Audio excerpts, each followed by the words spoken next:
Muito bem, muito bem. Felipe Noronha, eu vim de Santos para falar de Flamengo e Grêmio?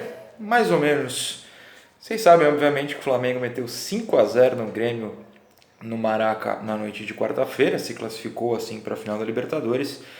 E, bom, o lado do Grêmio é que eles passaram um grande vexame. O que isso tem a ver com o Santos? Algumas coisas, pelo menos que a gente possa tirar de lição, e é sobre elas que eu vou comentar agora. Nenhuma análise super detalhada do jogo, até porque o segundo jogo eu não assisti com a devida atenção, estava assistindo a NBA, na qual infelizmente eu torço para o Chicago Bulls. O Chicago Bulls tomou um pau já na estreia, muito bom, estou torcendo para ótimos times dessa temporada. Mas o primeiro jogo eu assisti plenamente, estava no Rio inclusive, assistindo um bar cheio de flamenguista. Ontem, óbvio, eu só vi lances depois. Então, sem análise tática plena, mas com entendimento de alguns pontos do jogo que são úteis pra gente, não só como santistas, mas torcedores de futebol, pessoas que assistem futebol. O primeiro o Grêmio tomou de 5-0 numa semifinal de Libertadores. É só a segunda vez na história, se eu não me engano, que acontece, ou algo do gênero.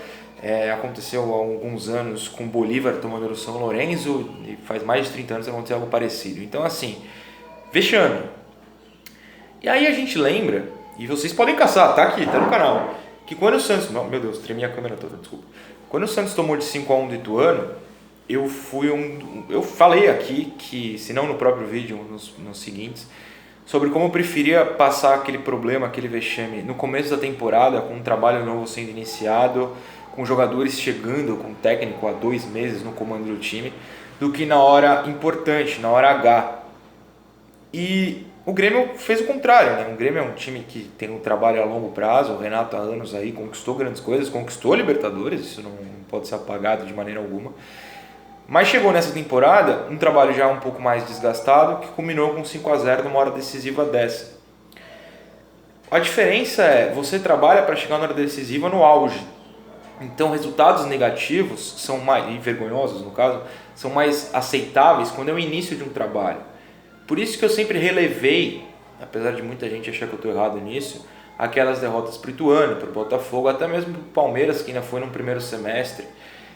Porque dá tempo de consertar. E na minha visão, o Santos consertou. O Grêmio não tem como consertar, o ano do Grêmio acabou.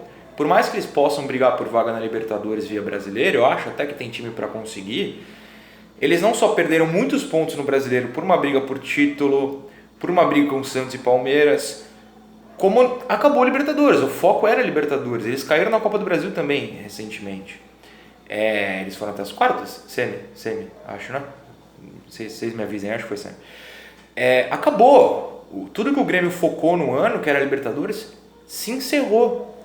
Então, assim, o Santos teve 3 eliminações no começo do ano. O Grêmio teve 3 no final do ano e dá na mesma. Olha a condição deles agora. Eles brigam exatamente pela mesma coisa que o Santos, que é uma vaga na Libertadores, e eles estão muito atrás. Eles podem conquistar, sim, mas olha o trabalho que vai dar para corrigir, e ainda com um time abalado vindo de um 5-0 numa semi de Libertadores. Acho importante a gente notar essa diferença. Pois bem, outra ainda a ver com o placar, o Grêmio foi lá e tomou de 5-0. O Grêmio é assim, um dos grandes times do Brasil hoje, digo o time, o elenco mesmo que entra em campo, né? Não está lá no topo do brasileiro, ao menos ainda, porque se focou na Libertadores, mas junto com o Palmeiras, com o Flamengo, são os 3 times que têm mais dinheiro. O Santos ali está numa briga muito louca com esses caras. O Grêmio tomou de 5 no Maracanã. O Palmeiras, pouco antes do Santos jogar no Maraca, tomou um 3-0, mas assim, esse jogo eu assisti inteiro e foi um sacode do Flamengo, mas foi 3, foi pouco, podia ter sido muito mais. O Sampaoli, que vocês, alguns, né, não estou generalizando, pelo amor de Deus, que muita gente diz que inventou, entre aspas, lá contra o Flamengo, e só tomou de 1-0 porque o Sacha errou um passe idiotíssimo no meio campo e o Everson estava adiantado. A gente podia ter saído lá com 0-0, podia ter saído lá com uma vitória, porque o Santos teve chances, pouco antes do gol do Flamengo. Acho que o Soteldo, não quero culpar o Soteldo, alguém teve uma furada dentro da área absurda. O Santos até criou chances, o Santos neutralizou o Flamengo, coisa que Palmeiras e Grêmio, você pode ver pelo placar, não conseguiu. O Flamengo não amassou o Santos, o Flamengo jogou melhor que o Santos, mas o Santos soube sim neutralizar o Flamengo na maior parte do jogo. O problema foi que a partir de determinado momento, com um erro do Sacha, o Santos teve que se arriscar mais, e aí sofreu contra-ataques, no final do jogo teve aquele lance de drible do goleiro, cara a cara, enfim. Mas o Santos teve uma atuação lá melhor do que Grêmio e Palmeiras. Eu não estou falando que o Santos é melhor do que Grêmio e Palmeiras, o que é pior, não é esse o ponto. Cada jogo é um jogo também. Mas o ponto é, o Santos foi encarar o melhor time do Brasil e um dos dois, pelo menos, do continente, vai disputar com o River para ver quem é melhor, foi lá e jogou de igual para igual. Com as invenções, entre muitas aspas, de novo do Sampaoli. É por isso que eu confio nesse cara.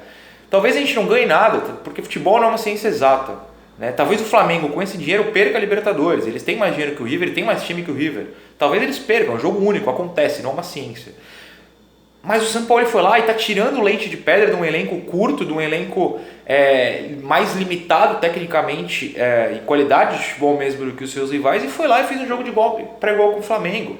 É assim, muita gente critica o cara, mas esquece desses detalhes. Eu acho que isso é uma outra lição que a gente tira, sim. Outra, mais curta essa, é a prova de que não dá para encarar o Flamengo no momento, né? O Flamengo tem mais dinheiro, o Flamengo tem mais jogadores, o Flamengo trouxe caras consagrados no futebol europeu com idade para render aqui, né? O Felipe Luiz tem idade para render ainda por bastante tempo, por exemplo. O Gerson, ótimo meio-campista. A Arrascaeta, a maior contratação da história do futebol brasileiro em termos financeiros mesmo. Como é que a gente vai disputar com esses caras? Por isso que eu entendo que o Flamengo ser campeão brasileiro, e vai ser, é normalíssimo, e a gente não pode ficar chateado por ter perdido em algum momento a liderança. A gente perdeu porque o Flamengo estava no momento que eles perceberam que Abel Braga não ia para lugar algum e trouxeram um cara que estava ali ajustando. Quando ajustou, eles foram para cima. O Santos atingiu o ápice muito cedo. E tá tudo bem, porque o Santos está num ano de transformação, na minha visão, e o Pérez também. O Pérez sempre fala isso. Em 2019 a gente trouxe um cara para arrumar a casa e a gente vai a partir do ano que vem tentar brigar pelas coisas. É impossível você brigar com o Flamengo num campeonato longo no momento. A gente briga no Brasileiro, não na Libertadores. Mudanças. A gente critica o Sampaoli às vezes pelas mudanças que ele faz, mas nunca é uma mudança defensiva, ele nunca recua o time. O que o Grêmio fez nas duas partidas? Mudou sua postura. Às vezes, talvez, taticamente, nem tenha, pela escalação, nem tenha recuado o time. Mas o Grêmio é um time que tem qualidade para jogar para frente.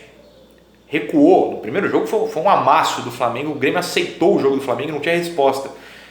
E perdeu, se deu muito mal. Era para ter perdido o jogo em Grêmio. Foi tomar 5 no Maraca, podia ter tomado demais, teve chances, né? O Paulo Vitor, que falhou em pelo menos um gol, fez uma grande defesa no final, poderia ter sido 6, 7. O Flamengo teve mais chances.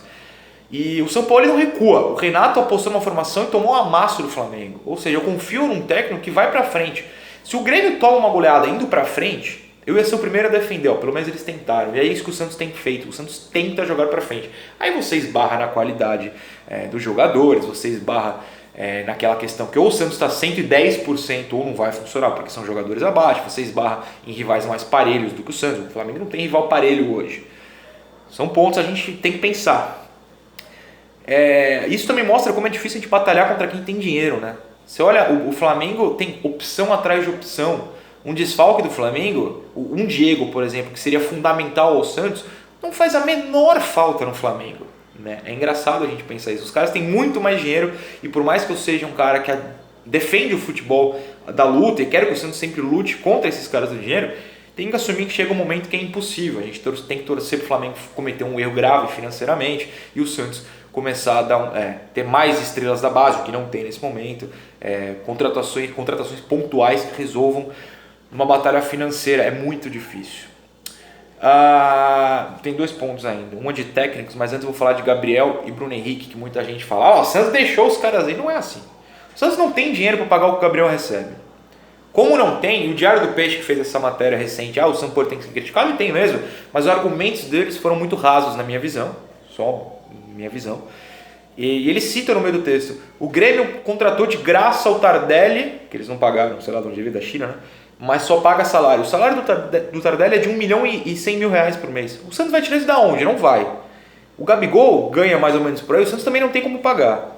O Santos não deixou o Gabigol ir. O Santos não tinha como pagar. E o Bruno Henrique forçou a saída. E há 2, 3 semanas ele revelou que não só forçou a saída, como se negou a fazer o tratamento para o olho que os Santos, médicos, falavam para ele fazer. Eu não queria esse cara aqui, que já não jogou grandes coisas ano passado. Não jogou. Em 2017 ainda enganava um pouco, mas estatisticamente os números do Bruno Henrique no Santos foram muito ruins. Se deu bem lá, bom para o Flamengo, bom para ele, que talvez deve ter aprendido a jogar mais conscientemente. Aqui não rendeu.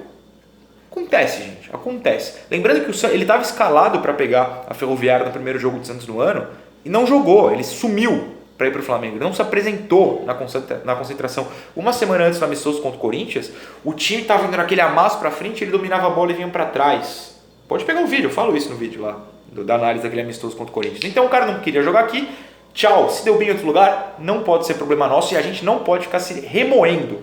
Não remoa a saída do Bruno Henrique, de verdade. É até saudável para vocês e para mim.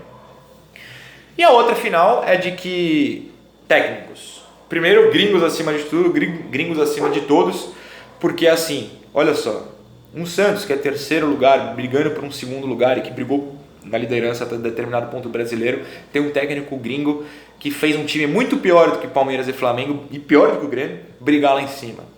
Só mudando conceitos, ele não ensinou os caras a jogar bola, mudando conceitos. O Jorge Jesus pegou um time que o Abel Braga ia afundar e botou os caras para ser provavelmente o melhor do continente e com certeza o melhor do país. Técnicos brasileiros têm muito a aprender, né? Quando o Claudinei, Abel, Levir, sei lá mais quem, falam mal de São Paulo e Jorge Jesus, olha o que dá, 5-0 para os caras. Por fim, isso não quer dizer que o Renato Gaúcho, por exemplo, seja ultrapassado, só para falar uma coisa de imediatismo. O Renato fez um gigantesco trabalho no Grêmio e chegou numa semifinal de Libertadores. Perdeu lá, perdeu. Que ele aprenda esse ponto e retome o seu bom trabalho. Mas ele não é, muita gente vai falar que o Renato acabou para o futebol. Não acabou. Tomar uma goleada não significa o seu fim, desde que você aprenda a lidar com ela e aprenda o que você errou. Sem imediatismo. Valeu.